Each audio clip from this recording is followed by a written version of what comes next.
નમસ્કાર દર્શક મિત્રો, અવર રાઇટ્સ ન્યૂઝમાં આપનું હાર્દિક સ્વાગત છે। શિનોર તાલુકામાં રામનવમીનો પાવન પર્વ ધામધૂમ અને ભક્તિભાવ સાથે ઉજવવામાં આવ્યો હતો। આ અવસરે મોટી સંખ્યામાં ભાવિક ભક્તોએ ઉત્સાહપૂર્વક ભાગ લીધો હતો। શિનોર ખાતે રામજી મંદિરથી ભવ્ય શોભાયાત્રા નીકળી હતી, જે શહેરના મુખ્ય માર્ગો પરથી પસાર થઈ શિનોર બસ સ્ટેન્ડ અને રણછોડજી મંદિર સુધી પહોંચી પરત ફરી હતી। યાત્રામાં ભક્તિમય માહોલ સર્જાયો હતો। શોભાયાત્રા દરમિયાન ભગવાન શ્રીરામના જયઘોષ સાથે સમગ્ર વિસ્તાર ગુંજી ઉઠ્યો હતો।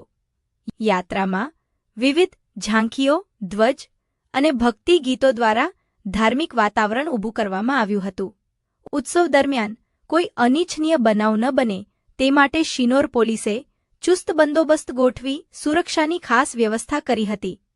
પોલીસ તંત્ર દ્વારા સમગ્ર માર્ગ પર કડક નજર રાખવામાં આવી હતી। આ કાર્યક્રમના મુખ્ય આયોજક સચિન પટેલ તેમજ તમામ આયોજકો દ્વારા સુંદર આયોજન કરવામાં આવ્યું હતું। અંતે સચિન પટેલે સહકાર આપનાર તમામ ભક્તો, શિનોર પોલીસ તંત્ર અને મામલતદાર સર્કલ ઓફિસર આયોજકોનો હૃદયપૂર્વક આભાર વ્યક્ત કર્યો હતો।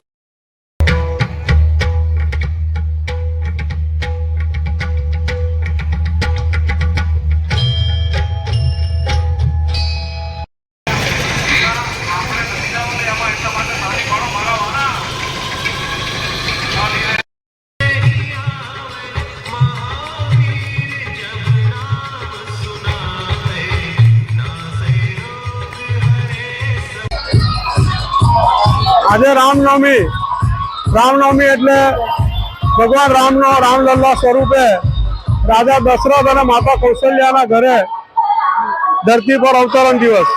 તો આજે હું રામનવમીના શુભ પર્વની સર્વેને હાર્દિક શુભેચ્છા પાઠવું છું। રામનવમીના પર્વ નિમિત્તે સિનોરના જે સૌ નગરજનોએ મોટી સંખ્યામાં આજે શોભાયાત્રામાં ભાગ લીધો, તો સર્વે નગરજનોને હું હાર્દિક શુભેચ્છા પાઠવીને અભિનંદન પાઠવું છું। અને ખાસ આજે આ શોભાયાત્રાનું સવારે રામનવમી નિમિત્તે કન્યા ભોજન, મહાઆરતી અને ત્યારબાદ શોભાયાત્રાનું આયોજન જે કર્યું છે આયોજકોએ, એમના આ તકે હું ખૂબ અભિનંદન પાઠવું છું।